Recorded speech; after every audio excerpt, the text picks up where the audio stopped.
I just want to give you a brief introduction to Dr. Coleman. I've been studying this for a long time and seeing what's happened to our country, and you know, it's kind of sad in this country that you have to come to a meeting on Saturday morning to get the truth. You can't turn on the television because you sure don't get the truth there. So we sure appreciate everybody coming out. But in order to do that, I ran across Dr. Coleman's work. And when you've studied this and looked for the truth, and it's a pleasure to find somebody like Dr. Coleman that'll bring you to a new level of what the real truth, who's really behind what's going on in this country.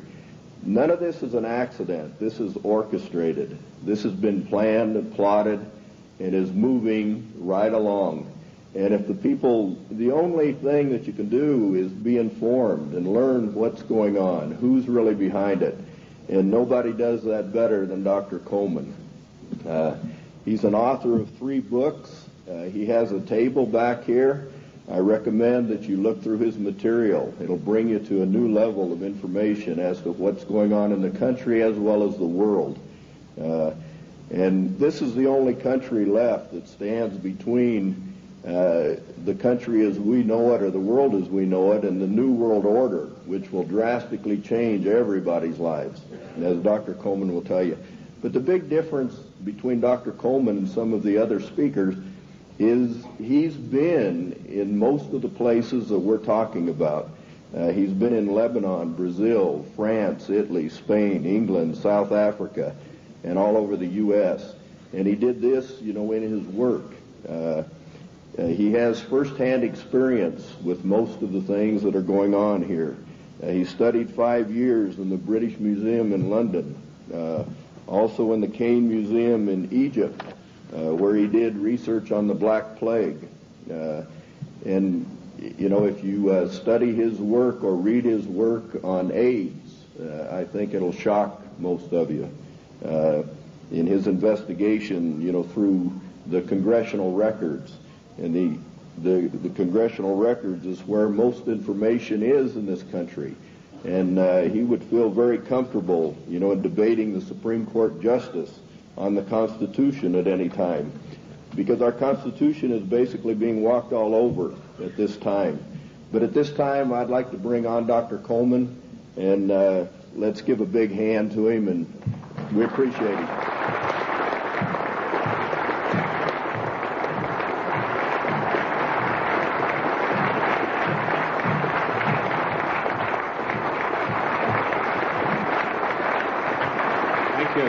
Thank you.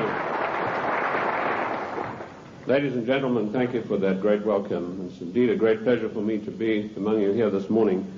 Looking at all these big fellows around the place, I feel a little small in stature, but I would remind you what Wellington told the German General Blücher at Waterloo when he rode up to inspect Wellington's troops.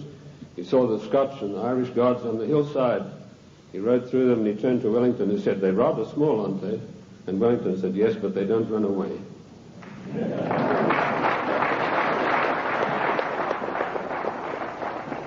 Ladies and gentlemen, I bring you a message of hope, not fear. A message that I hope will galvanize us all into much needed action.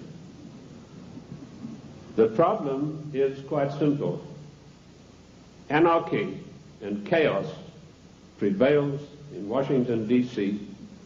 because the federal government has seized powers to which it is not entitled to and is passing masses of laws that are 100% unconstitutional.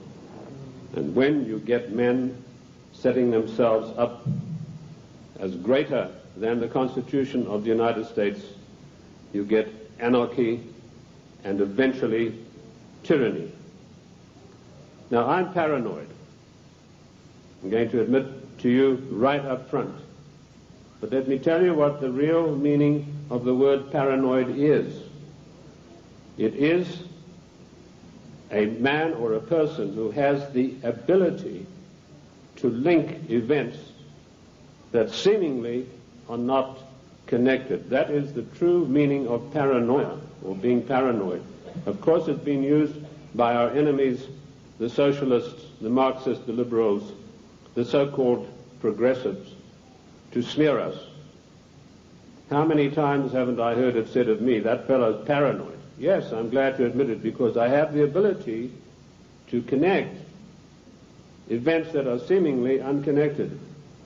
And when you do that, you begin to arrive at the truth.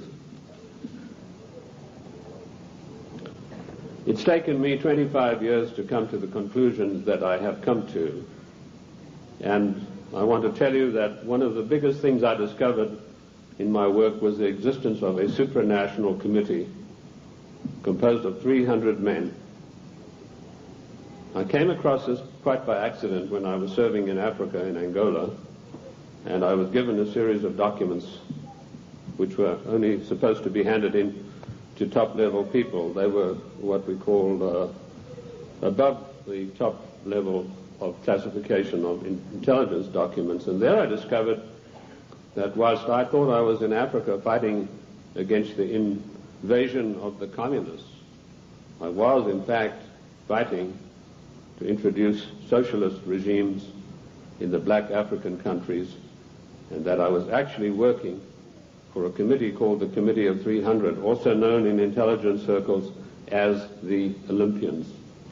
I'll stop right there, and I want to digress for a moment and tell you the word intelligence has been bandied around a great deal in the United States. I've seen people writing this and that and the other intelligence newsletter. They really have no experience whatsoever. In 1986, I wrote a work called Mind Control, Metaphysics, Extremely Low Frequency Radiation and Weather Modifications. And in that work, July the 8th, 1986, I said that the top-level intelligence organization in the United States was the National Reconnaissance Office, far bigger than the CIA and any of the other intelligence agencies. And by the way, we have about 10 different ones in the United States. And I even had the audacity to give the address of this organization.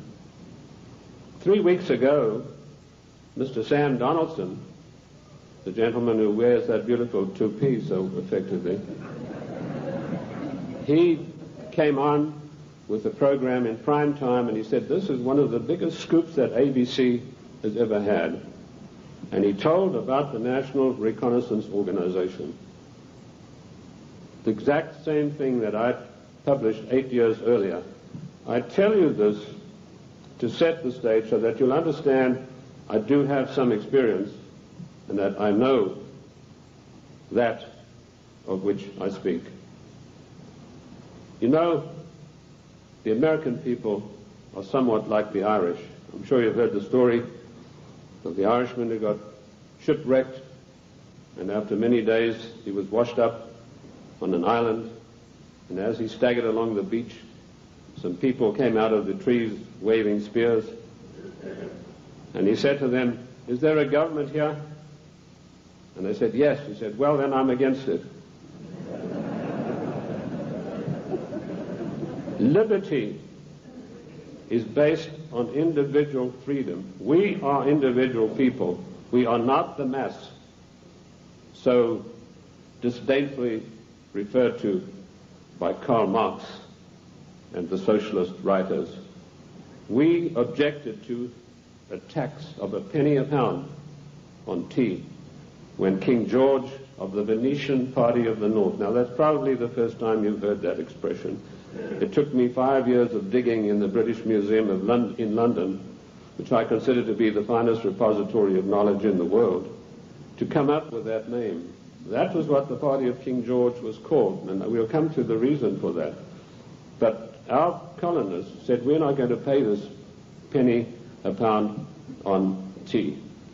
Today, we are being driven on our knees by a tyrannical government which is imposing all sorts of taxes upon us, and worse than that, trammeling on and tramping on the Constitution of the United States of America, which is the second greatest document in the world next to the Bible. And if we could rebel against the mighty powers of King George III, the most potent force in the world at that time.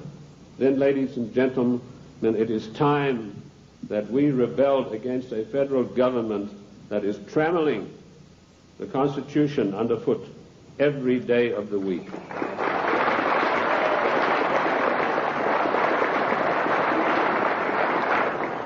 King George III of the Venetian Party of the North did more than that. He sent Adam Smith, a servant of the British East India Company, to formulate a policy which he called free trade.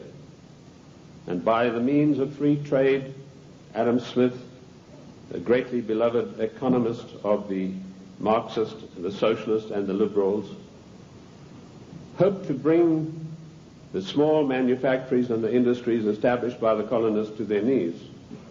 Let me tell you unequivocally that free trade is piracy. There is no such thing as free trade. We have to reject this constant brainwashing to which we are subjected. Free trade began with Adam Smith and the British East India Company. Now, who is the British East India Company? They played a massive role in the history of the United States of America. Only you are not taught this in your schools or in your universities, but you need to know. In my book, The Committee of 300, which took 20 years of research, and incidentally, I was only a little bit behind with Karl Marx. He spent 30 years in the British Museum in London, where he got most of his things from. I point out that the British East India Company was the most powerful trading company in the world. They made their massive monies out of the dope trade. They first grew prime poppies in Kew Gardens in Kensington, London, got the best producing opium poppies. They then shipped them to Benares in India, where they began a massive plantation of poppies, opium-producing poppies. They then used their famous tea clippers to transport the poppies in the form of raw opium to China. And by their military force, they imposed an opium policy on China that turned the Chinese nation into a nation of addicts. And they enforced this policy, which was known to the royal family and Lord Gladstone, the Prime Minister, and every one of the lords and ladies in England. And they made a massive, huge fortune. In researching these documents in India House in London, I came across some of the manifests of the old tea clippers and the numbers of kegs of opium they carried and the values. And I totaled up these things, and I found to my astonishment that if we took 1970 as an optimum year for profits in General Motors and Ford, in 1 year, the opium trade with China was 3 times the profits of the combined profits of Ford and General Motors in 1970. And this was shared by 300 people. That was the committee that ran the British East India Company. They all had equal voting rights. They could not outvote each other, and of course they were sworn to secrecy. The descendants of the British East India Company today run the United States. And I will hope to prove my thesis as we go along. They also interfered in the development of the United States on every occasion. They armed the Indians, they armed the people against the settlers who were pushing west. They ran the Hudson's Bay Company. They also ran so-called mission stations in China and got these missionaries who were really not missionaries at all to push opium on the Chinese.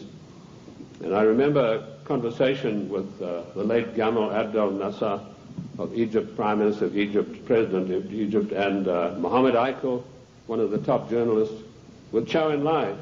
And Chow En-lai told him, he said, you know, the Americans and the British made China a nation of opium addicts, and now with the Vietnam War, it's our turn. We are going to make the Americans a nation of opium addicts. So you can see the influence, the evil, baleful influence of the British East India Company upon the great nation of the United States of America. They were the ones who financed the war. They put up the money for the British troops to buy the Hessian mercenaries and to fight the colonists. Those brave 3%, let me remind you that only 3% of the people took arms and stood up against the mighty army of King George III. We are 3% here this morning, but that's enough for us to withstand the mighty force of the federal government of the United States of America.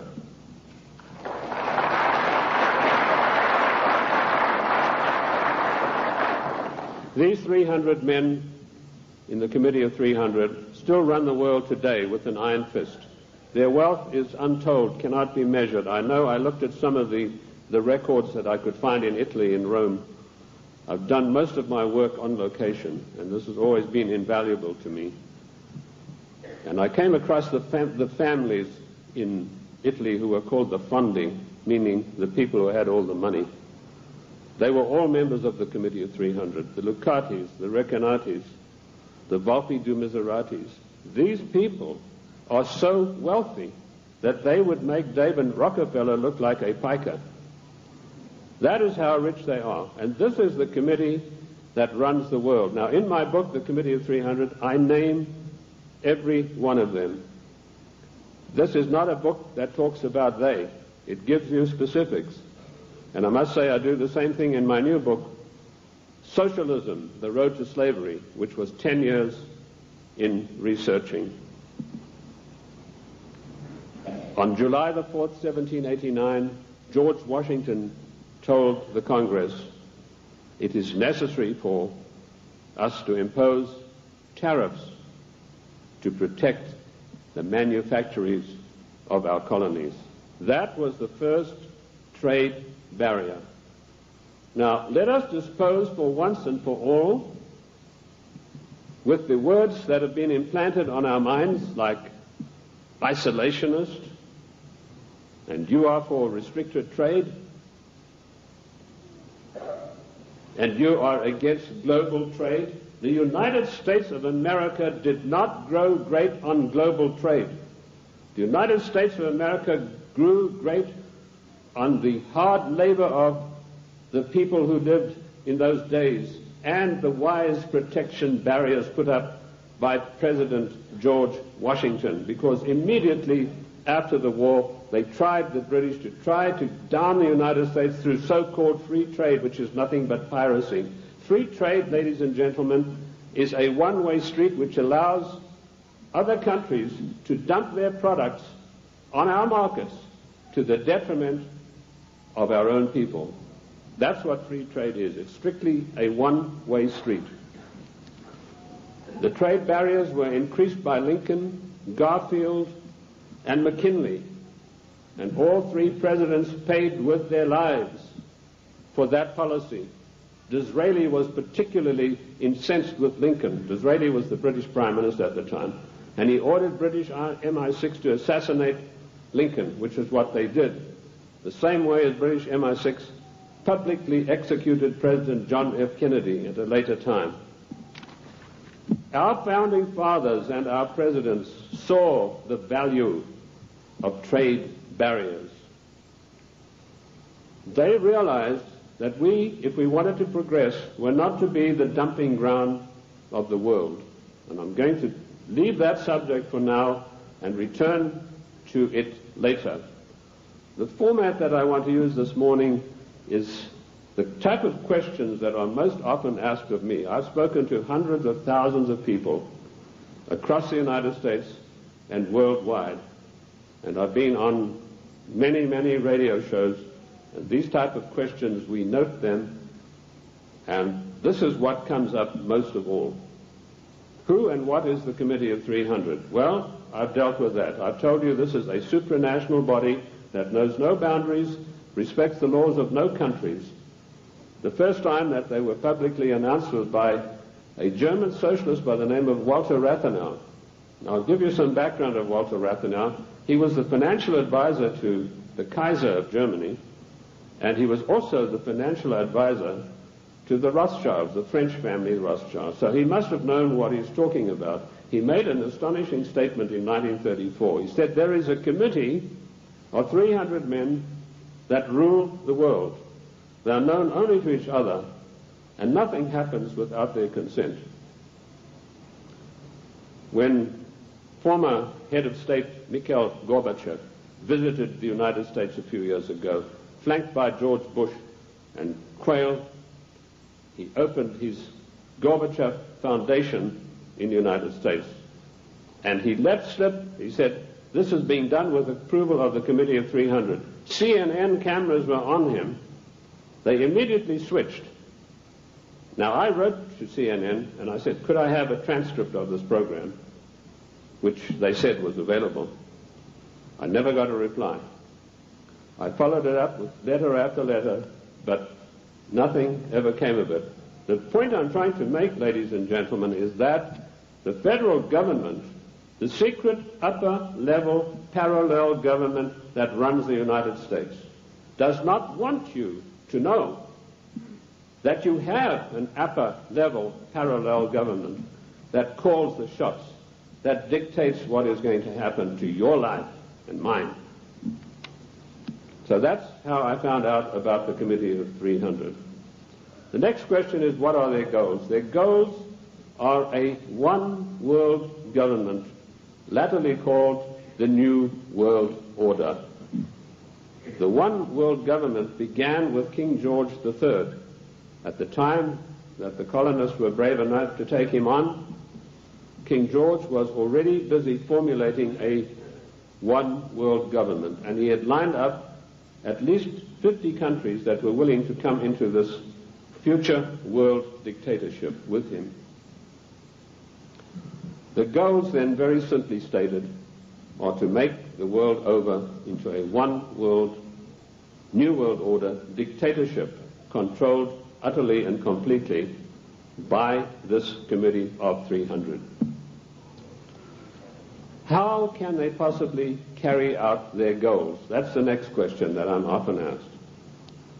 They do it by dint and by virtue of their fantastic wealth and the fact that they control thousands of the top banking institutions, the political organizations, insurance companies. In fact, one of the giant insurance companies, a man called me and said, do you mean to tell me that they are controlling the Metropolitan of New York? I said, the Metropolitan of New York is peanuts. He said, how can you say that? That's a giant American company. I said, well, compared with the Assicurenzi de Generali de Venezia, it's peanuts. That's the biggest insurance company in the world. They control in that organization everything that happens in the world in the insurance field comes out of Venice. That's why Venice is so important, because in Venice we have the black nobility. Now, that has nothing to do with the color of the skin of the people, and I'm going to come back to them as we go along. So the goals are a one-world dictatorship of the most brutal kind, and how they carry it out is they have these interface banks, insurance companies, mining conglomerates, every conceivable control in politics, including the Democrat Party of the United States, which is, of course, since 1980 behind closed doors at a secret caucus in Washington, D.C. The Democrat hierarchy took on the goals of the old Socialist Party USA, i.e. based upon the Communist Manifesto of 1848. If you have a copy of my book, and I'm not pushing it, but in my book, The Committee of 300, I list every one of their huge, gigantic corporations, how they interface. And this, ladies and gentlemen, is an eye-opener, because it gets right down to the nitty-gritty of your everyday life in cities and towns across the United States. So they carry out their goals through existing organizations. And also, of course, they have built up some special organizations of their own. When I first started writing in America, when I came here in 1969, I revealed the existence of an organization called the Royal Institute for International Affairs, which is located at Chatham House in 10 St. James Square in London. I also revealed the existence of the Club of Rome, the Cini Foundation, the Mont Pelerin Society, the Order of St. John, which was known but not known. And I listed all of these secret societies that run the world as executive arms of the Committee of 300. So it controls the world through all of these. The Royal Institute for International Affairs is the executive arm of this committee, which gives instructions to the United States government to this very day. The chain of command is as follows. Every Secretary of State that has been appointed since 1919 is appointed by the Royal Institute for International Affairs. That may come as a shock for you. You think you vote and you put a conservative in the White House, and then he appoints supposedly or allegedly conservative people to carry out the policies that you wanted him to implement. Surprise, surprise. I ask you to find me a conservative Secretary of State since 1919. And if you search diligently and apply the correct rules, you will come up blank. Every one of the Secretaries of State was chosen in London by the Secretary of State, as was Wilson, the President Wilson, as was Roosevelt, as was James Earl Carter. He was specially chosen because he'd had 3 mental breakdowns, and they felt he would be a good guy to manipulate. Oh, I'm talking facts. I'll tell you the story of that. In my World in Review news magazine, I wrote that, James, I'm digressing a bit here, but it's necessary to do that now and then. It's not a sign of a bad speaker, although I don't put any laurels around my own neck. But James Earl Carter was not a known entity in the American scene. I first heard of him through my intelligence contacts, particularly my French sources, who were one of the best in the world after MI6, and he told me, your next president is going to be a peanut farmer from Georgia. And I said, how come? He said, right now they're meeting at the Dorchester Hotel in London. And if you get your fanny over there, he said, you'll find that there's a lot of goings on you might like to look at. And lo and behold, that's what was happening. The Royal Institute for International Affairs had ordered David Rockefeller to find a candidate who was totally weak, preferably a little mentally weak. And they put one of the greatest brainwashing specialists in the world, trained by the Tavistock Institute for Human Relations, Dr. Peter Bourne, on the job. And he said, it's funny you should say that. One of my patients is a guy from Georgia, James Earl Carter, and this guy can't take rejection, and he's been to me 3 times for a nervous breakdown. So they hiked Carter over to London and feted him at the Dorchester Hotel, which is a very ritzy place. And they feted him and wined and dined him. And the next thing we saw, Time, Newsweek, every newspaper in the country, James Earl Carter. Now we, in our little magazine, World in Review, we told those of our subscribers, this man is your next president. We also did exactly the same thing with William Jefferson Clinton, because we had the story of the Club of Rome. We knew who Agnelli was. We knew that Agnelli had had a huge love affair with Mrs. Pamela Harriman, and that Mrs. Pamela Harriman was the doyen of the Democrat Party, and Mrs. Harriman had been given the task of finding the next president of the United States, a socialist. And she picked up Clinton and said, you're our boy. But there's one snag. Clinton went up there, brushing his forelock back, said, well, you know, there's one problem. My wife's left me. So Mrs. Harriman was dumbfounded. She said, well, you better give it back in a hurry. And he said, no, she doesn't want to come back to me because of my trice with other women. That's how he put it. My philanderings would have been a better word, but he said trice with other women. So Mrs. Harriman sent for Mrs. Clinton, and she duly came to New York, and she sat her down and said, look, if you want to be the first lady of America with all the attendant prestige and power, you better forget about your husband's philanderings and get right back to him. And that is precisely what happened. And when I heard that had happened, I knew this guy was the next president. And we wrote that in our news magazine. And sure enough, a year later, here came marching into the scene William Jefferson Clinton. So the RIA, the Royal Institute for International Affairs, does control everything that happens in the United States. They give their orders to the Morgan Guarantee and Trust Bank on Wall Street. And the chief executive officer of that organization is Dennis Weatherstone. And he duly relays the orders over to the Secretary of State, whoever that happens to be. And he then relays the orders to the President. There was one exception to this, and that was during the illegal, 100% unconstitutional Gulf War. Now, I'm going to use a word, and I apologize to the ladies for this, but I need to tell you this graphically to illustrate the power that the Royal Institute for International Affairs exercises over the affairs of the United States of America. when George Bush was hesitating and didn't know whether he should get into the Gulf or not,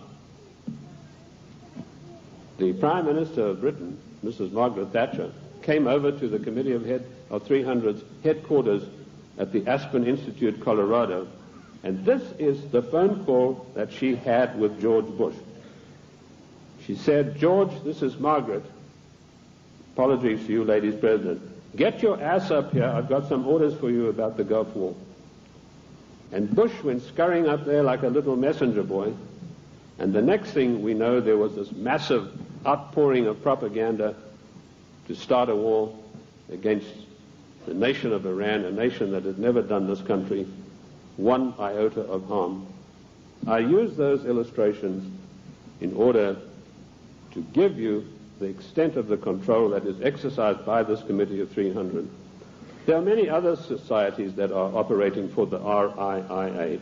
The Illuminati, which has been around for many, many years. I've written a work called The Illuminati in America, 1784 to 1994. A lot of people think this is an ancient secret society that's gone away. They think that Adam Weishaupt had a quarrel with the Catholic Church and that's it. Don't you believe it? 13 of the top families in the United States are in the Illuminati today, and they have a big say on everything that happens politically in this country. Then we have the Society of Cincinnati, which I don't think many of you will have heard about.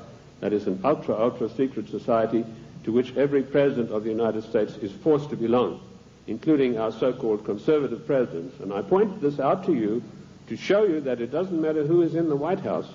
This Committee of 300, through the Royal Institute for International Affairs, through the Council on Foreign Relations, exercises complete control. But their strongest arm is called the Club of Rome. Now, when I first heard of the Club of Rome in 1969, I immediately began my investigation. And as Ken told you, all of my investigations have been done on location. Every one of them. The Club of Rome is one of the most insidious, baneful organizations in existence today, which has done intolerable, immeasurable harm to the United States of America. This Committee of 300 told a man called Aurelio Pecci to form this Club of Rome with the main object of bringing down the industries and the agricultural development of the United States. He immediately wrote a paper in which he said there are too many people on the earth and that the United States, with its industrial development, its agricultural development, is responsible for this curse of overpopulation. And he picked up the documentation for his work from Lord Bertrand Russell, a senior statesman of the Committee of 300. And Lord Bertrand Russell had written a work called The Impact of Science on Society. And if you can ever secure a copy of that book, which I doubt you'll be able to get, you will see in there that he said the world is grossly overpopulated and we have to get rid of at least half of the world's population, and it doesn't matter how we do it. So the Club of Rome was instituted and organized to start an attack on the world's population using the United States as the whipping boy. And they came up with a paper called the Zero Growth Post-Industrial Plan for Industry and Agriculture for the United States of America. 3 days after that plan was accepted as official United States policy by James Earl Carter, I was able to, through my intelligence people, get a copy of this insidious document. Basically what it said was that the middle class in the United States of America had to be destroyed because in the coming push to a world order, the middle class would be the stumbling block because history had shown that the peasant class in ancient days, when they had revolted, were just easily crushed. There was no resistance.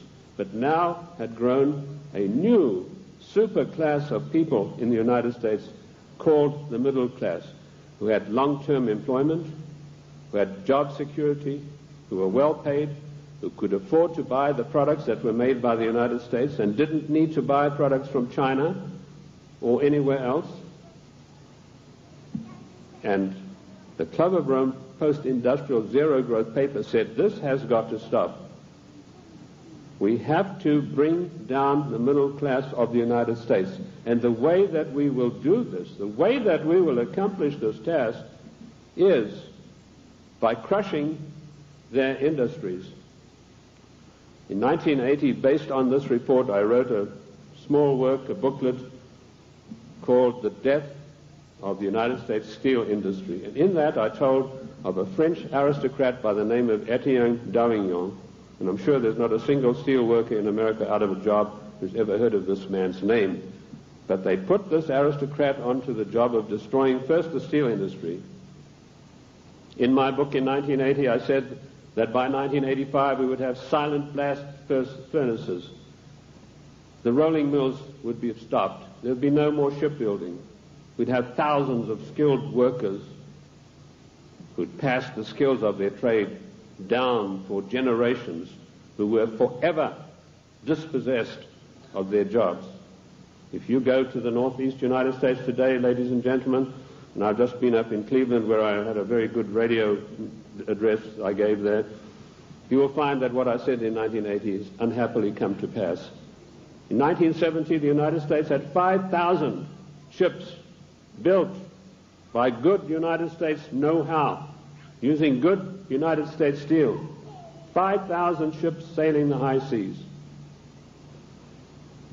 Last year, we had exactly 270 such ships, and at least 50,000 steel workers permanently out of a job, jobs that will never come back. What happened? Did we suddenly lose our marbles? Did we suddenly lose that great American know-how of getting things done? Did we lack finances? Did we run out of money? No.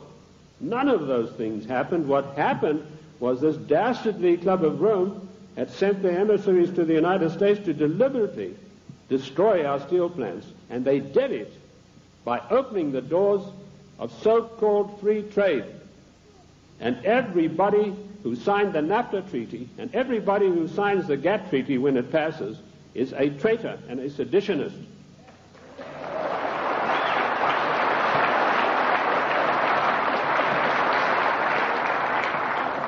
Our mighty steel industry is destroyed. Our shipyards are silent. Our skilled workers are permanently without a job. And if you don't believe me, get the report of the Club of Rome. You know, when I came out in 1969 with my report on the Club of Rome, nobody had ever heard of it. And people, when they got it, said, "Oh, this guy's paranoid. There's no such organization. It's probably something to do with the Catholic Church." Well, surprise, surprise, 25 years later, last year, the Club of Rome celebrated its anniversary, and Alexander King, its chairman, stated, the American people henceforth must get used to the idea that they will never, ever again in their lifetime have full employment. What a scandalous thing that our government is fully cooperating with this organization built up by the Royal Institute for International Affairs to destroy the middle class of the United States and to add to the policies of global genocide. And that brings me to the next question. What is the Global 2000? Once again, when I heard about this policy, it was 3 days after it had been accepted by the United States government as its official policy. And the Global 2000 was a blueprint for mass genocide produced by the Club of Rome. Basically, what the Global 2000 calls for is the destruction of half of the world's population by the year 2050, hence the title 2000. They built a case based on Bertrand Russell and H.G. Wells' findings that the world was going to be overpopulated, would be a terrible place to live in. That was picked up by a fellow called Robert Strange McNamara, and a stranger individual you're not likely to meet in this world. And this Miller had a conference of all the leading bankers about 12 years ago, and he said the biggest menace facing the world today is the American middle class and overpopulation. He linked the two together. And he said, by the year 2050, this is the state of the world. All of these unfed, unwashed people, no jobs. He said, do we want to live in a world like that? So the Global 2000 was a genocidal plan to take care of the people of the United States who don't have any jobs and who, like Alexander King said, are never going to get their jobs back, and the masses of people in other nations. That is why we had the sudden appearance of AIDS. When I was in the service, I was told there's a CAB experiment, that's chemical and bacteriological warfare experiment, going on in Sierra Leone, in Africa. That's a remote corner of Africa, West Africa, just above Liberia. If you look at your map, your atlas, and you'll see where it's located. Why Liberia? Extremely hard country to get to. You have to fly from London. That's the only way you can get there. You land on an island, and then you've got to take a ferry across to the mainland. And of course, all people taking the ferry are heavily scrutinized. And I managed to work my way. I was told the Americans were doing the CAB experiment. I managed to work my way to within striking distance of a small mission station. And what I discovered was that these blacks were coming in from the bush to this mission station with broken arms or an ulcer on the leg or something like that. And they were ostensibly being treated there, but they were dead by the evening. What was actually going on was that a laboratory had been set up using Lassa fever virus. Now, at that time, Lassa fever was one of 4 viruses that could jump the human-animal barrier. And it was a deadly virus. They were trying to create a virus that could be mass-produced and it could be sent out through the World Health Organization to get rid of millions of people in the world. But the Lassa fever virus proved uncontrollable. It killed 3 scientists who were working there. So the orders came from Washington, burn the place to the ground, and that's exactly what they did within a radius of 100 miles.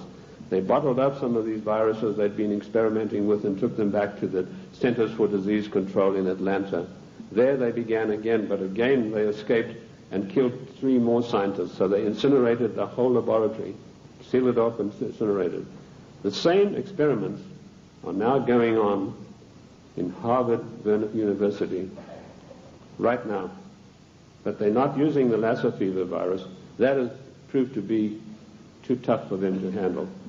Instead, the United States government gave millions of dollars to the United States military chemical and bacteriological warfare establishment at Fort Detrick, and they began experimenting with the AIDS virus. I knew about the AIDS 3 years before the word ever came out in the world, in the United States particularly, because of my field work in Sierra Leone.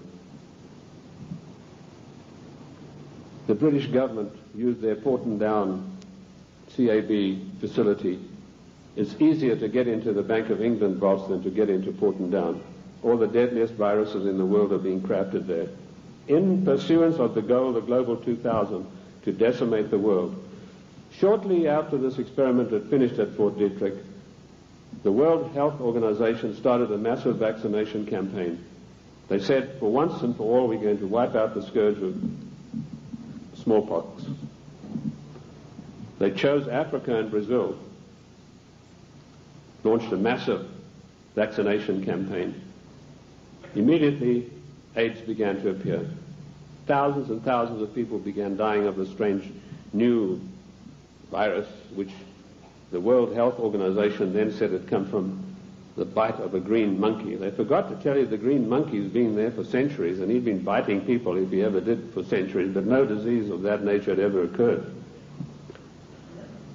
The World Health Organization deliberately took this virus, which was crafted from a series of animal viruses, including Mediavirus sheep, which destroys the brain, which is why you find AIDS patients get dementia probably first before any of the other AIDS-related complex diseases appear.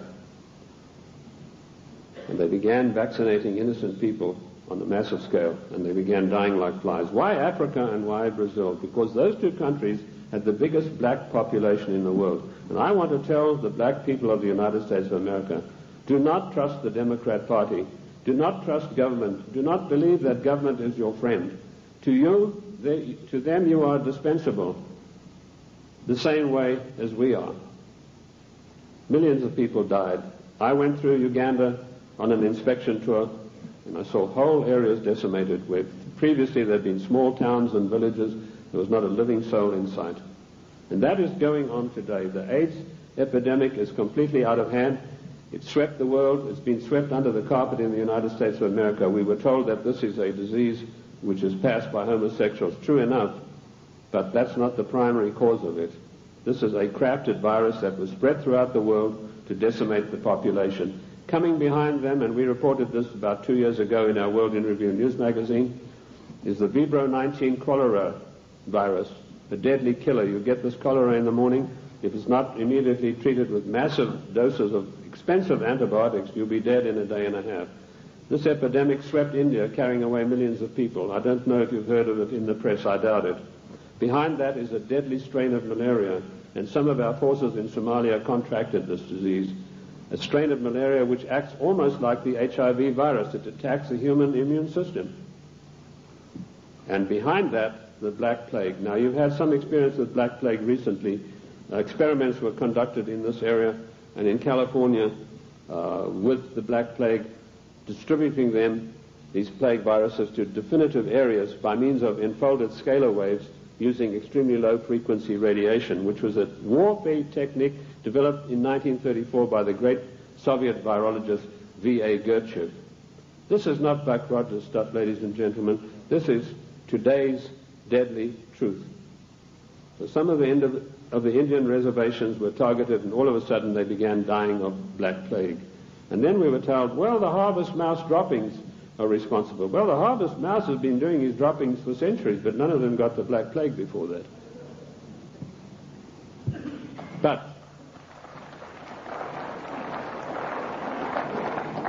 what happened immediately following the so-called population control meeting in Cairo? There was a sudden and violent outbreak of Black Plague in India, and it is still going on, and it is not under control. This is all part of the Global 2000 mass genocide plan. I know something about the Black Plague because in my research in the British Museum I discovered that the black Venetian nobility had none of their families or members had ever got the Black Plague. Yet the Black Plague, as you know, swept through Europe and killed half of the population of Europe. But none of their families ever got it. So I began seeking for the answers, and I found them in the Cairo Museum. So people said, well, how come, if these things are true, how are they going to protect themselves? They being the Committee of 300, their servants and their families, they have the means of protecting themselves by certain types of herbal compounds mixed with sugar. And they also have, of course, the protection of extremely low-frequency radiation, where using the technology developed by the great virologist Gertchev, who proved that every living thing on this earth has a vibratory cycle, and he was able to measure the vibratory cycle of various deadly viruses, and by vibrating them double their cycle, he would kill them instantly. So that's one of the defensive weapons that these people have got that will kill the plague if they ever get it. The same technique, of course, will kill cancer cells. But the medical profession, run by the Rockefeller family, who own all the pharmaceutical companies, do not want you to know this, because when you go in for the doctor, he's going to write you a prescription for a chemical drug. There's no chemical drug benefit out of extremely low-frequency radiation vibration. No profit to these people. So that's the Global 2000.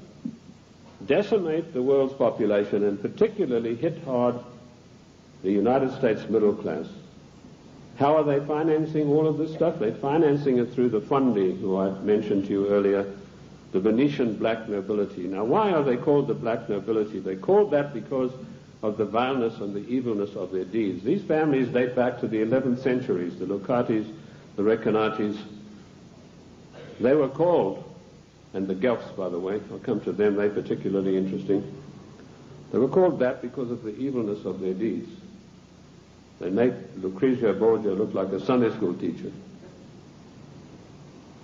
They had so much money, which is the outcome of the drug trade, the years of investing, the years of gaining control of every mining, mineral, gold, oil, natural resource of the world, that they can afford to finance these things. So the black nobility are the ancient aristocrats of Venice and Genoa, and they called that because of the nature of their deeds. The black Guelphs were one of the worst of them. Now, interesting enough, the Queen of England, Queen Elizabeth II, is a Guelph. She's not a Windsor. This was a title that was evolved in 1935 by her father to put researchers off the track. I like to include myself in that category, although I wasn't doing it then. I was much too young to be doing it, but he didn't like that certain people were getting hot on the track of who this royal family actually was, and so this was put out that they are the House of Windsor. They are not. They're the House of Guelph, and it's important for us to know that, because every time there's a financial crisis, it follows a meeting of the black Guelphs upon the Royal Britannia yacht of the Queen of England, which anchors off the coast of Venice, and all the world bankers meet over there and say, now this is what we're going to do to country X, this is how we're going to control this worldwide situation, and then they go off and give their orders to everybody. So that is the way it is done. I told you earlier that they controlled the United States. Even in the days of President Lincoln, they had him assassinated on the orders of Disraeli, and they then, of course, in later years, were able to elect one of the worst socialists we've ever had the misfortune to suffer under, Woodrow Wilson. Wilson was elected by a ploy. Of course, they got Teddy Roosevelt and the Bull Moose Party running as a supposedly third candidate to siphon votes off so that Wilson could be elected as a socialist president. Now, our eyes have been fixed on Moscow. We've been led down the garden path, ladies and gentlemen. All of the time we've been looking at Moscow, and we've been told what demons they are in Moscow. Rightly so. But all the time this was going on, the Trojan horse of socialism in Washington, D.C. has been stealing our country away from us. And in my book, Socialism, The Road to Slavery, I give you a full and factual description of exactly how this was done. In 1898, the Fabian Society, a socialist organization, sent Ramsay MacDonald, Prime Minister of England, to the United States to spy out the land. He came back and he said, there are two things in the way. You have a very strong middle class, and you have the Constitution of the United States, both of which have got to be destroyed before we can socialize America. The first step they took was getting a socialist president in office in the form of Woodrow Wilson. Woodrow Wilson was controlled out of England by Sir William Wiseman, head of the North American desk of MI6. Now, in case you don't know MI6, it is the most powerful and the oldest of all intelligence agencies in the world. They taught the CIA. They taught the Vatican intelligence. They taught the French intelligence. They taught the Mossad. They taught the Cheka.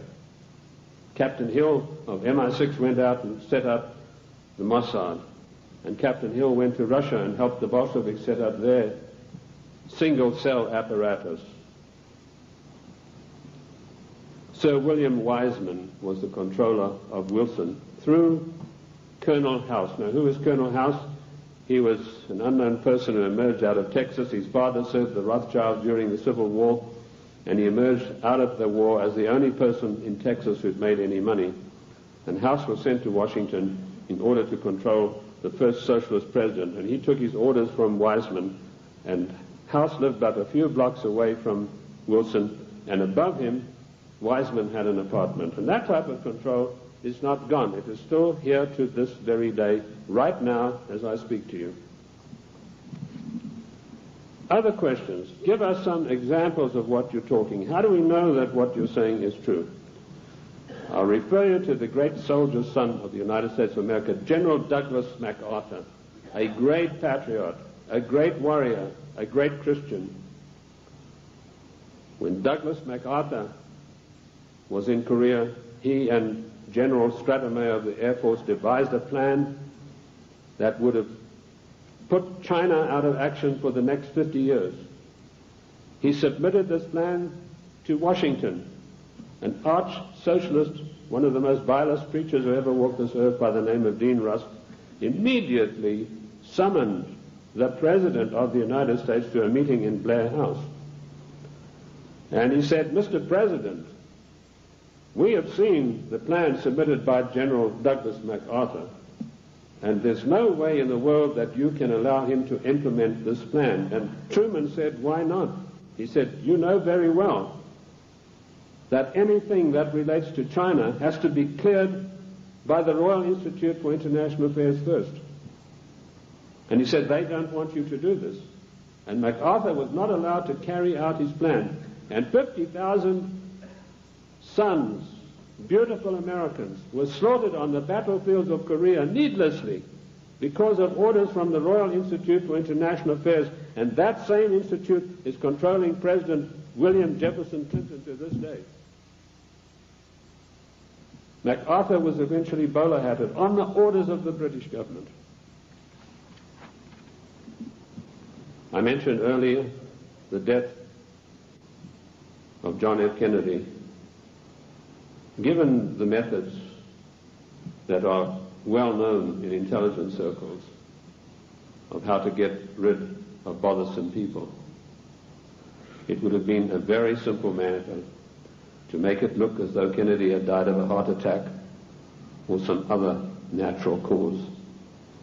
Instead of that, in order to warn every president that would follow in his wake, every powerful person in this country in the know, you do not kick over the traces. You obey us, or you will see what will happen to you. Kennedy was publicly and brutally executed in a plan carried out by British MI6 under the control of Sir William Stevenson and his lieutenant, a Canadian citizen by the name of Major Louis Mortimer Bloomfield. Now, you won't get that in any of the accounts of the Kennedy assassination. You'll find it in my book, The Committee of 300. You'll also find it in my monographs about the Kennedy assassination. Who are these people? Sir William Stevenson ran American intelligence throughout the Second World War out of the RCA building in New York. His second in command, a Canadian citizen, Major Louis Mortimer Bloomfield, ran Division 5 of the FBI counterintelligence. You want examples of how Britain controls this country? I have given you them. I've also told you that every Secretary of State since 1919 is selected by the Royal Institute for International Affairs on the orders of the Committee of 300. Why is this?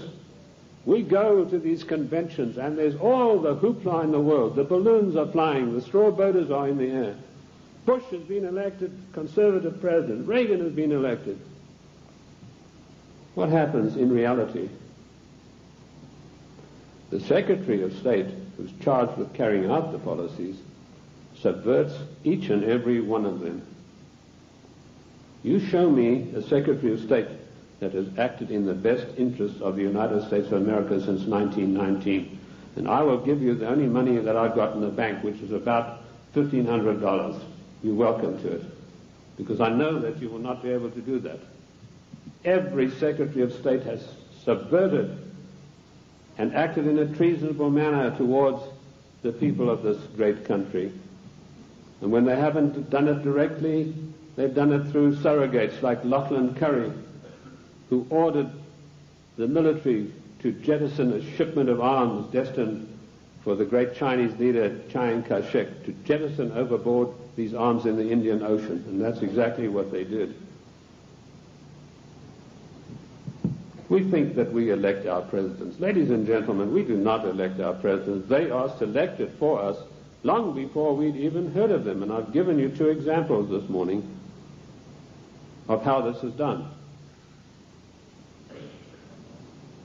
The 300 office at Aspen keeps a tight control over every political event that takes place in this country. And it was this office, through Margaret Thatcher, that ordered President Bush to violate the Constitution of the United States of America and to violate his own personal oath to uphold the laws of the United States by sending our troops to the Gulf War against Iraq, a nation that had never done us any harm. And we did it by the dirtiest of dirtiest tricks. We got the daughter of one of the Al-Shabaab clan, there are over 400 of these people, and these are the most degenerate, disgusting people that you'd ever come across. The ruler has 140 wives. He doesn't have them all at the same time. When he gets tired of one, he says, I divorced thee 3 times, and she's gone. When the Iraqi troops came in there and they turned it over to the Red Cross in Geneva, 140 marriage certificates. This is the man that your sons and your daughters are propping up today in Kuwait in a most illegal manner, in violation of the Constitution of the United States of America. And Bush did a Texas two-step around the Constitution. He did not get the mandatory declaration of war. I'm not a lawyer, but I've studied the annals of Congress, the congressional globes, and the congressional records for 25 years. And in those pages will be found more wisdom, more in-depth information about the Constitution than you'll ever get from any law school. Anyway, most of the law schools have professors far to the left of Marx, and they don't know anything much about the Constitution. I talked to a few people, one lawyer in Congress, I said, what do you know about the Constitution? Well, I got one semester of law when I was at law school, and in that was something about the Constitution. Our Constitution is not even taught in the United States school system. Isn't that an utter shame and a resounding disgrace? Bush said the troops...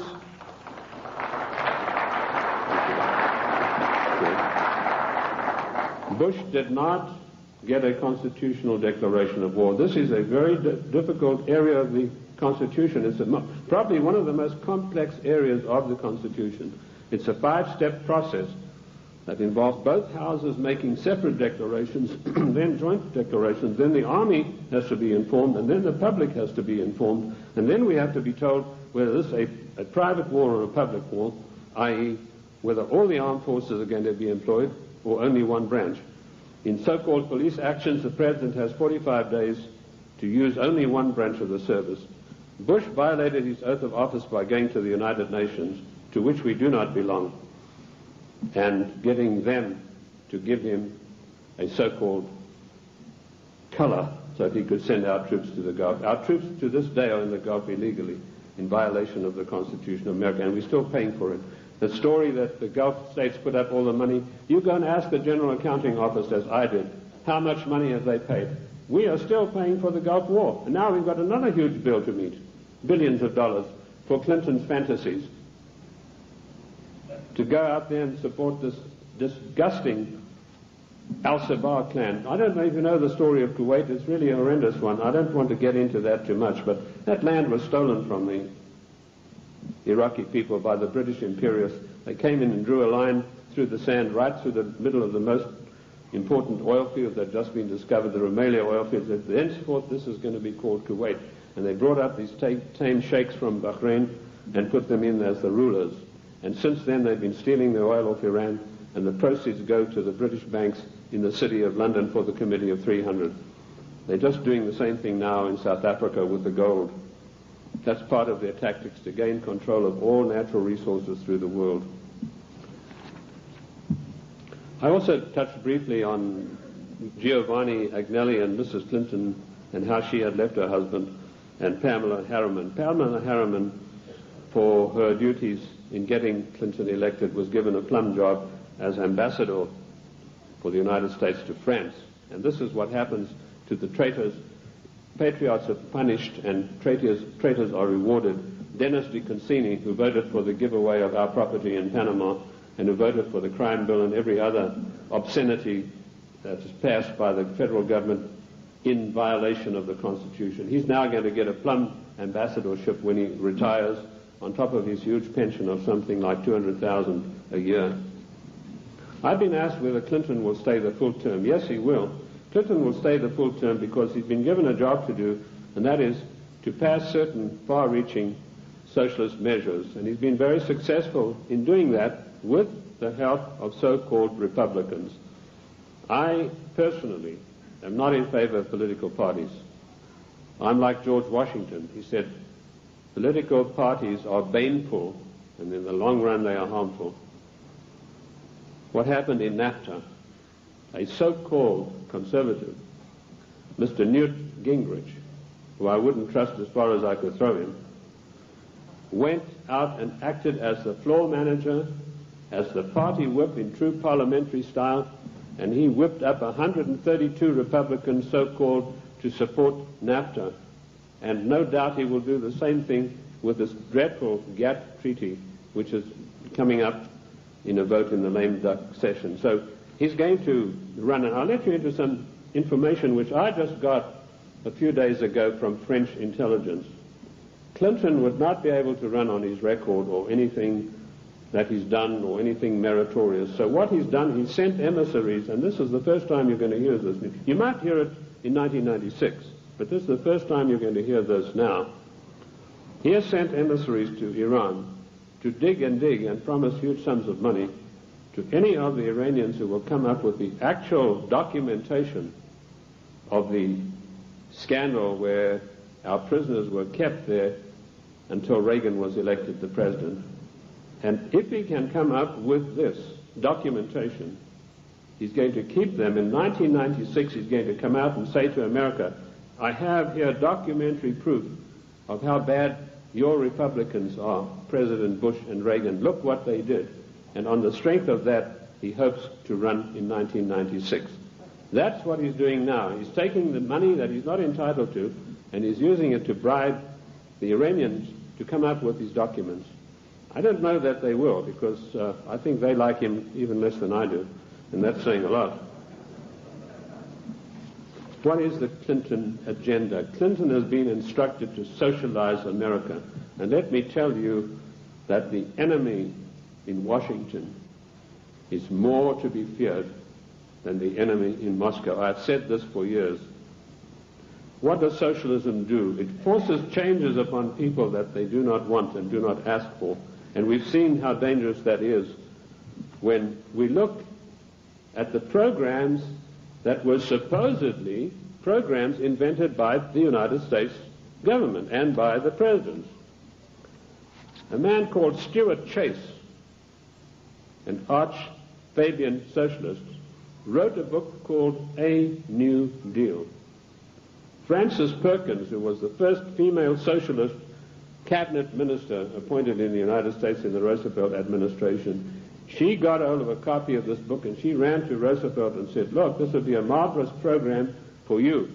So in the 1932 Democrat and by the way, don't call them the Democratic Party because they are not. We are a confederated republic. We are a constitutional republic.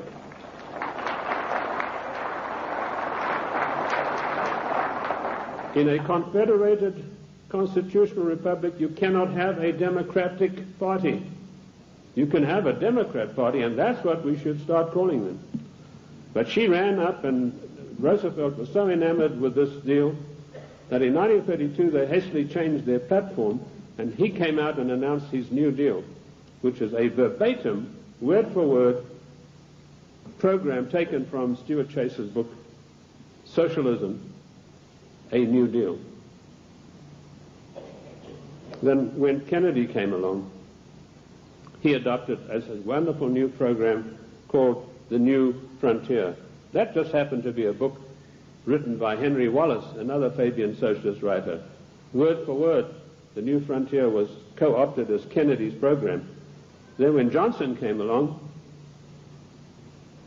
he came out and started talking about the Great Society. Now, what was the Great Society program? It was another Fabian socialist book written by another fellow called Graham Wallace, no relation to the first Wallace, name spelled differently.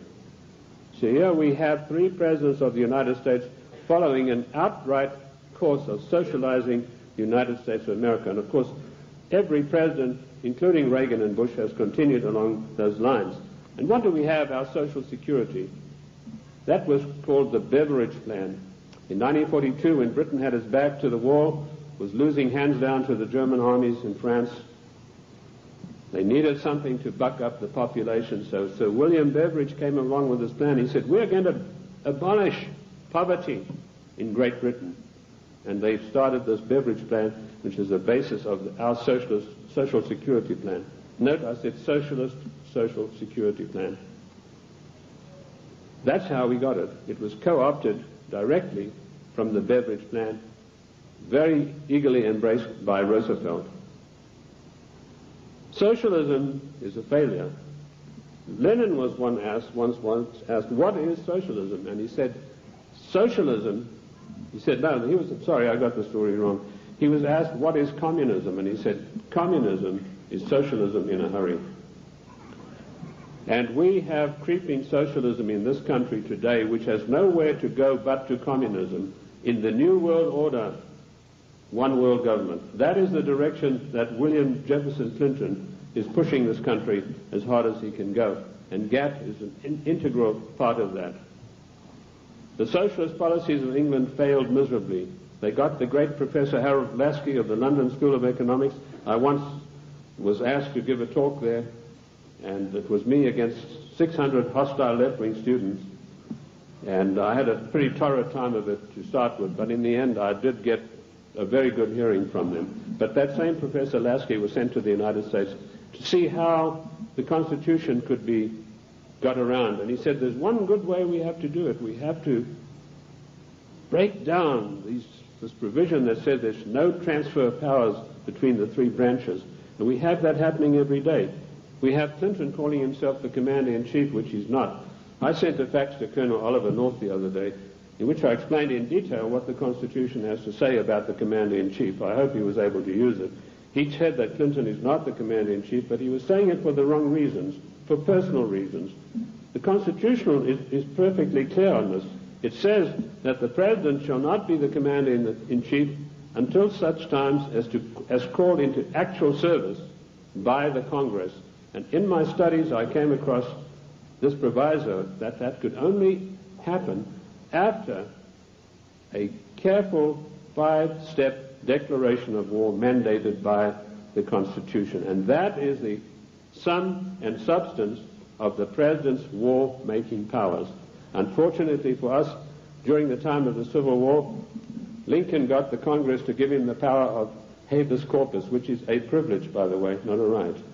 And he was able to do things that were monstrous, which would never have been done. Why Clinton is telling everybody he's the Commander-in-Chief, it's not out of ignorance, as I pointed out to Colonel North in my facts. It's a deliberate, carefully crafted plan to get the people of the United States used to the idea that he is actually the Commander-in-Chief. And I tell you, he is not. The Constitution says he is not, and I can give you chapter and verse. Because should there a time come when he wants to take some drastic kind of action, he can then get Congress controlled by the Democrats, even a lame duck Congress, to give him the power of suspension of habeas corpus, and can say, as Commander-in-Chief of the United States Armed Forces, I hereby order XYZ to happen. It is a deadly danger, and we are fast asleep. I tried to alert Colonel North to exactly what's going on about the so-called Commander-in-Chief, and I only hope that he will put it to good use, because I do not have the same forum that he does. Anyway, socialism is a total failure. When it began to sink in England, they sent John Maynard Keynes, or Keynes. He said Keynes was a better word because it rhymed with brains, and this is the man who did in the economy of every Western country. And he came to the United States, and by his charm and good looks, he was a tall, well-spoken English gentleman, immaculately suited, connoisseur of wines and cheeses. And it was said of him that there was not a single lady who could resist his amorous advances. He was able to charm Roosevelt into giving the British government $3 billion to prop up their socialist programs. That wasn't enough. They then sent Harold Lasky and John Maynard Keynes for a second handout. This time they got $7 billion. And when Roosevelt was asked about this, he said, let's forget all of those silly little dollar signs. And the same thing is happening today in the field of foreign endeavor. We find a president giving away billions of dollars in foreign aid, which he is not entitled to do. I have searched the congressional records, the congressional globes, the annals of Congress, to find out if there is an empowerment for the federal government, our Congress, to dish out billions of dollars every year like a Santa Claus to foreign nations. And I could not find it anywhere. And where the Constitution is silent on a provision, it means it is a prohibition of that provision. What I did find was that when President Monroe was trying to get us involved in Latin America, he tried to get some money sent down there. And the Congress stood on its hind legs and said, this is a matter that's out of your purview. This is a matter for the Congress, and we deny you foreign aid because it's not constitutional. And that is what set Monroe at variance with the Congress. If you know his history, he spent his entire life fighting the Congress over that issue. Nothing has changed. The Constitution of the United States is immutable. I violently disagree with Justice Ginsburg, who says the Constitution is flexible. The Constitution is not flexible. Our founding fathers meant it to be an immutable document that would stand the test of the ages of time and foil people like William Jefferson Clinton and Roosevelt and every other dictator that is going to follow, unless we stand up and take back our states' rights.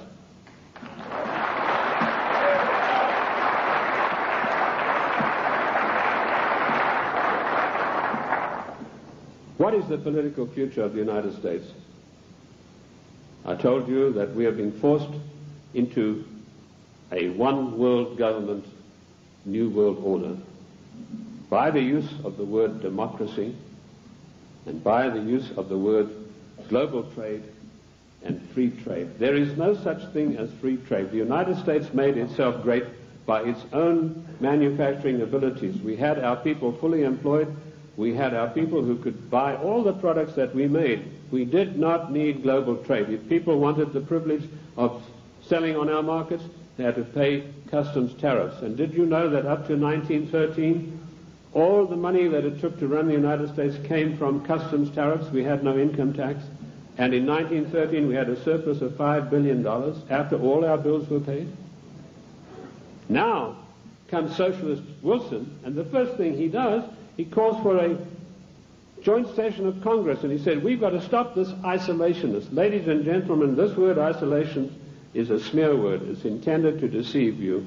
We do not need global trade. We need full employment. We need our people back in full-paying jobs. We need our industries revitalized. We have today 40 million unemployed Americans, and Alexander King has stated the policy of the Club of Rome, followed slavishly by William Jefferson Clinton. Americans can forget about full employment in the future forever. 40 million, those are the real figures. We have 25 million people underemployed, people with great skills who are acting as doormen in hotels, flipping hamburgers, for God's sake. These people, and they talk, Mr. whatever his name is, Reich or whatever it is, he says, oh, the Clinton administration has created 2 million new jobs. Well, I don't like to pick on his size, but I think it's gone to his head, if you get the drift of my meaning. There's no 2 million jobs of any magnitude being created. He's talking about makeshift jobs. We have the biggest underpaid, underemployment class in the world today, and we have the middle class totally destroyed by the socialist administration, and Clinton is hand in glove with him and going along with him as fast as he can go.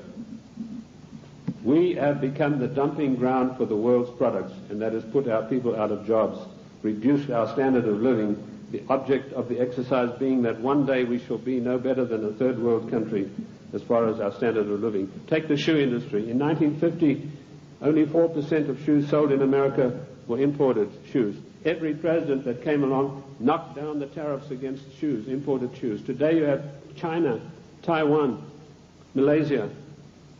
84% of shoes sold in America come from those countries, which means a total unemployment in the shoe industry of this country of over 250,000 people. Isn't that a scandal and a disgrace? That we open our doors and allow these people who we subsidize with foreign aid to come back and dump their products and put our people out of work.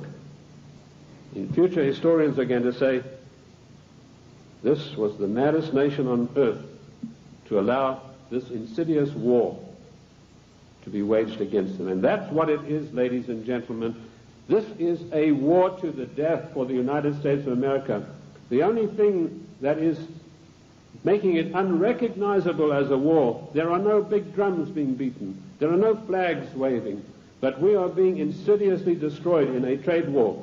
And GATT is a coup de grace to kill off the American middle class for once and for all. And while in passing to GATT, did you know that one of the provisions, I read the 26,000 pages of this GATT document, and I want to tell you, I don't believe a single one of our senators or our members of the House have read this document. One of the provisions that I found out is at birth, once GATT is in control, every child born in the United States will have to have an IRS number. Another thing that I found, the GATT financiers, and this is a massive bureaucracy, are going to come in and they are going to limit the type of dividends that you can earn on your investments from bonds.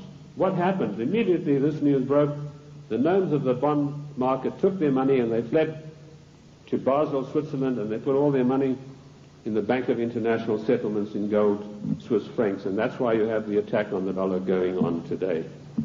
This is a war to the death against the people of the United States. The Committee of 300 wants to reduce us through socialism into a nation no better than the third world countries. Look at this insidious GATT treaty. Do you know that the United States, the mighty United States, has one vote, the same as Kenya or Haiti? And we are going to pay 7/10 of the huge bill. And this organization is going to supplant the laws of this country.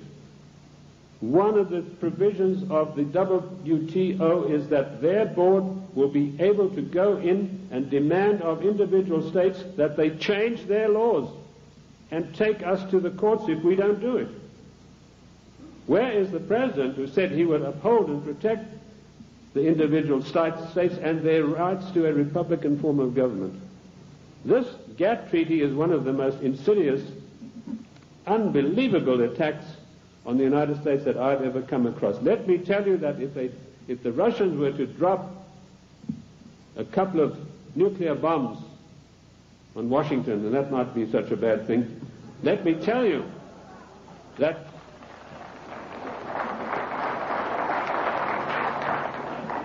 they could never hope to do the damage that GATT is going to do. Ladies and gentlemen, you have to marshal every one of your resources. This GATT treaty has got to be fully debated. Once before, twice before, we were forced by the one world government, new world order into far-reaching situations that affected the national life and the character of our people without a national debate. The first one was the so-called United Nations question mark treaty. In 1946, this treaty was forced through the Senate by an exercise of arbitrary power. Arbitrary power is forbidden by the Constitution. Yet you have Comrade Dictator Mitchell, the leader of the Senate, saying he's going to allow about 2 days to debate GATT, which is 26,000 pages of documents. That is an exercise of arbitrary power. If we had any men of guts in the Senate, so-called conservatives, they would walk out en masse and say, we are not taking part in this effort to denigrate and destroy the Constitution of the United States of America. And you can imagine what an effect that would have.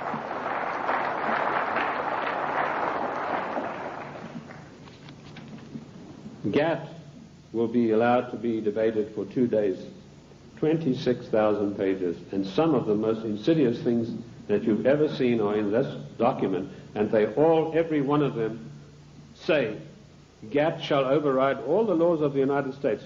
The President and our senators and our House members are supposed to uphold the law of the United States. If they sign GATT, they're guilty of sedition and treason. Period. That's it.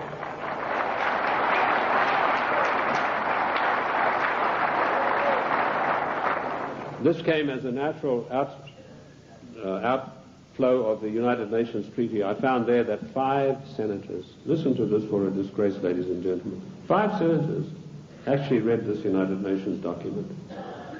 Again, it was 53,000 pages long.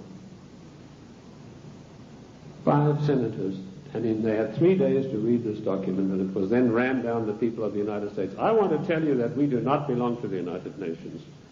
One of the greatest constitutional scholars it was ever my great pleasure to speak with was the late Senator Sam Ervin, who told me there's no way under the noonday sun that we could ever have joined in the United Nations. We did not join the United Nations, and we do not belong to it now. I've written a little work called Is the United States a Member of the United Nations? And you'll find in there I give you chapter and verse constitutionally why we cannot be. 1965 we had another national calamity without a national debate. The Democrats reformed immigration. Now notice, every time some far-reaching thing happens, then the socialists come along with the reform. It's to reform health, which, by the way, Lenin said a national health plan is the arch of socialism. So now you know where Clinton got his national health program from. He took it straight out of the Communist Manifesto of 1848. They were not satisfied with immigration as it was. The bulk of the people came from those who were related to the Jeffersons, the George Washingtons, the Davy Crockett's. They were not satisfied with that. Without a national debate, without asking the people of this country by your leave, the Democrats in 1965 forced through an Immigration Reform Act that totally changed the face of the United States and will totally change us. And one of the architects of that was the same Dean Rusk, the swine who stopped MacArthur from bombing the Chinese back to the Stone Age, and, of course, Nicholas Katzenbach.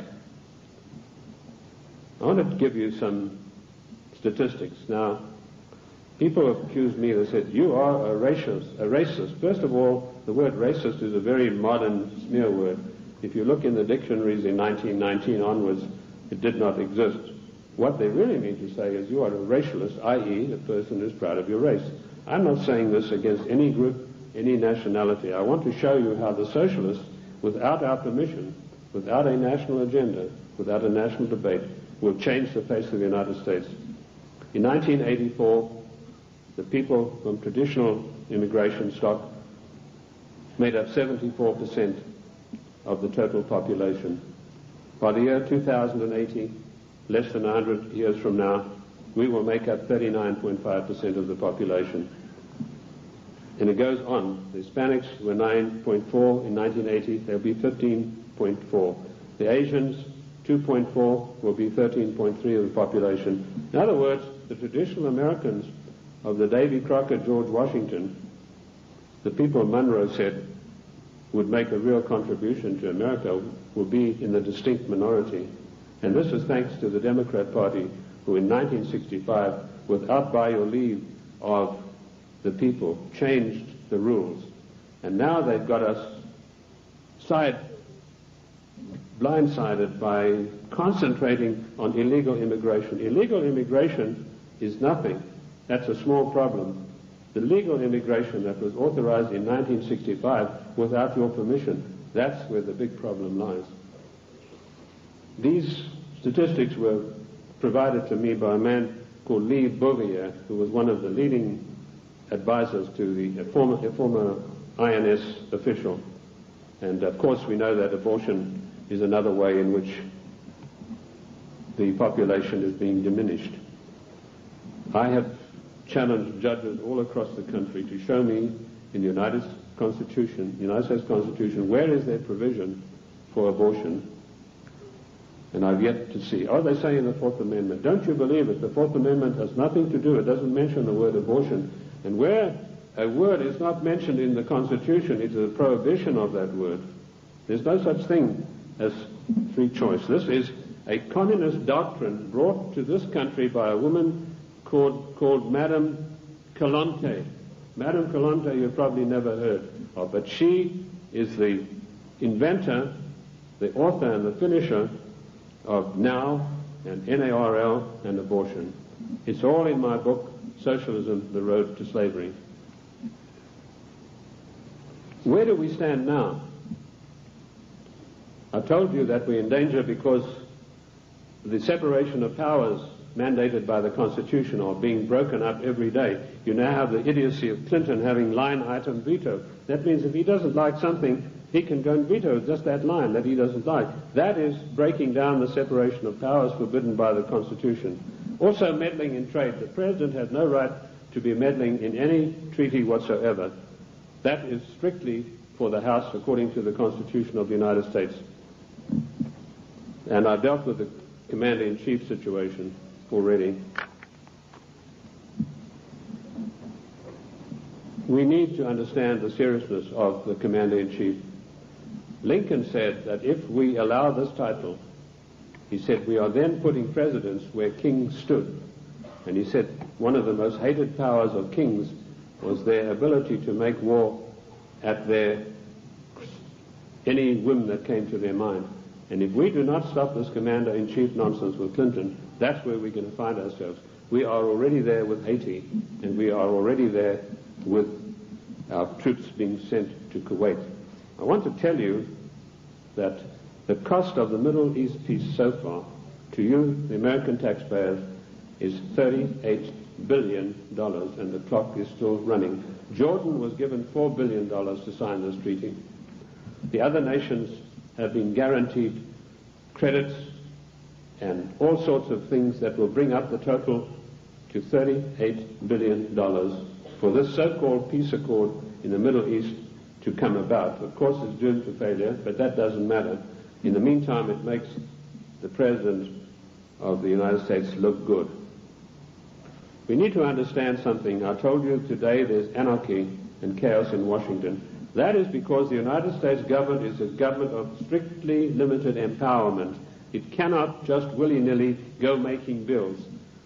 For a measure to be introduced into the House, it has to be in consonance with or in pursuance of something already in the Constitution. If it is not, it is unconstitutional. And I've looked at 3,000 bills passed in recent years, and every one of them are unconstitutional because they were new things that some lighter-than-air incendiary fairy-head liberal said, well, I'm going to introduce this into the Congress. I'm going to have this law passed, like Dinah Swinstein's 19 assault rifles banned.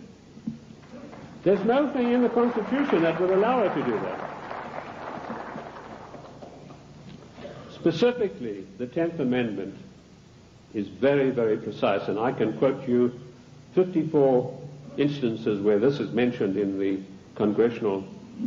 Annals of Congress, the Congressional Records and Globes. The 10th Amendment is a restriction on the federal government. Our founding fathers were very frightened to give unlimited powers to the federal government. Daniel Webster said we must cage them like a lion, must not give them unlimited powers. It is a government of limited powers, but particularly the 18 Amendments. And just to make sure that the federal government would understand this, in the 18th Amendment, there's a little title that's very important. It says they can only do things that are necessary and proper. And I want to ask you, is rushing our troops off to Kuwait to protect the income of the decadent Al-Sabah family, whose money goes to the Royal Institute of International Affairs banks in London, is that necessary and proper for the United States to be doing? We don't get any benefit out of that. No. The 18th Amendment, necessary and proper. The 10th Amendment, the police powers of health, education, and police protection are entirely reserved for the states. And I can quote you 48 court cases from the Annals of Congress, from the statements made by the Founding Fathers. Those powers were never surrendered to the federal government. Therefore, the federal government has no business interfering in health matters, national health plan, no business interfering in crime bills, that's a matter for the states, and no business interfering particularly with the Second Amendment. I was in New York the other day on a radio program, and a very irritated, angry lady said she was a professor of law from Columbia. She came in on the program and she said, "You don't know what you're talking about." She said, it's not a right to bear arms. I told her exactly what it was. And she said, well, if that's true, then voting is a right. I said, no, voting has never been a right. The only rights and the only civil rights we got are found in the Fifth Amendment. And that's all. Forget the 1868 Act. That was done when the United States, the southern states, were under occupation. They were occupied countries. Forget Nicholas Katzenbach's 1964 Civil Rights Act. The only civil rights we've got are those contained in the Fifth Amendment. And health, education, and police powers belong to the states. Mrs. Swinstein has no right passing a bill classifying 19 types of assault weapons. What is an assault weapon anyway? Any gun is an assault weapon. That's what you use guns for. You use it to shoot people or animals or protect yourself.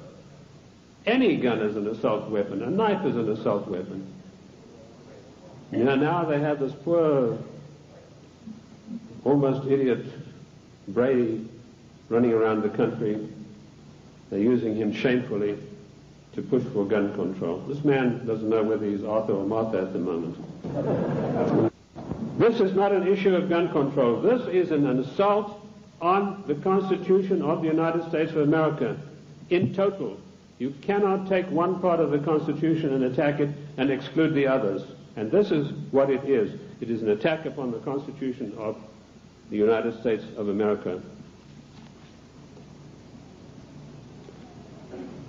We need to understand about GATT. I'd like to go back to that a little bit. Michael Carpenter, the Attorney General of Maine, and 46 other Attorney Generals of the states wrote a letter to Clinton last July, and they asked him, please, Mr. President, let us have a national conference of all Attorneys General of the states on this matter. Clinton refused to answer him. Instead, he got his Hollywood lawyer pal, Mickey Cantor, whose only expertise in the world is running around with a Hollywood crowd. He's a Hollywood lawyer. And suddenly, Clinton puts him in charge of trade. Trade wars, GATT, is piracy. It will destroy the livelihood of the people of this nation. What is the situation facing us right now? There's an attack on the dollar. The gnomes of the bond market are fleeing. I've written a work called The Economic Implosion, Year of Crisis, 1995, in which I predict the collapse of our economic system as we know it today in pursuance of the GATT Treaty. One of the things I know for a fact that this will be an implosion, i.e. our system will collapse on the ground of which it now stands. It's not going to be an explosion that will scatter everything. And we know that GATT will come in and say how much you can get for your interest. They will also put the International Monetary Fund in charge of our finances, and banking in this country will be in the control of 5 major banks. That will help to control the situation and further destabilize the country. That is the aim and object of all of this. Once a nation is destabilized, it's very easy to deal with it and push it into a socialist new world order, a one world government. Ladies and gentlemen, I want to say to you today, the time has come for us to recognize that we are 50 individual nations. We have all the rights of an individual nation. We gave only limited empowerments to the federal government. They have grossly, flagrantly violated the concord that we have with them. Therefore, we, the masters, have the right to go to Washington and tell them, the servants, henceforth this concordat is severed, unless we understand from today all of these unconstitutional measures will be rolled back and a new system will come into being. The Federal Reserve Bank, that private enterprise bank, will be put out of business.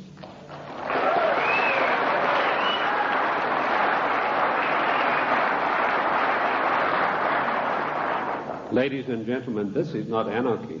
This is the God-given right of each of the 50 nations, of which the state of New Mexico is an individual nation.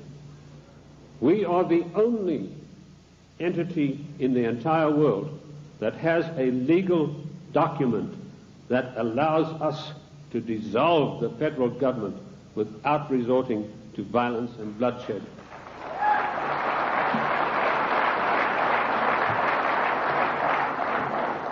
Ladies and gentlemen, I can tell you from my own experience that I have seen a rising tide in this country in the last 5 years.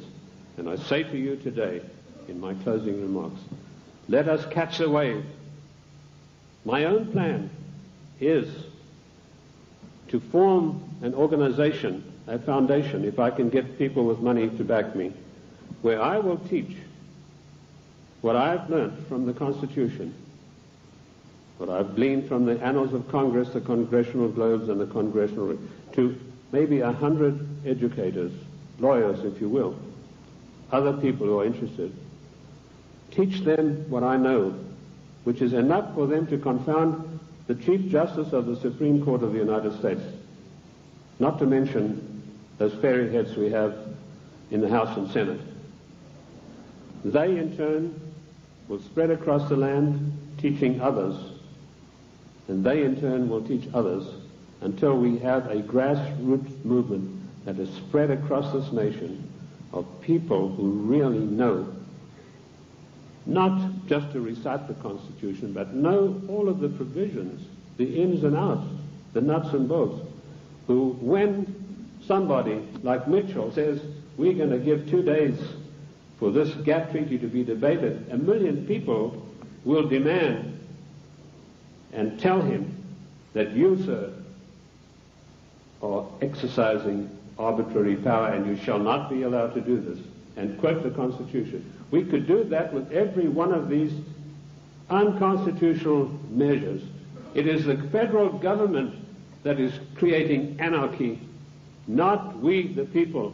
Thank you, ladies and gentlemen. Thank you. Thank you. Thank you. Thank you. Thank you. Thank you.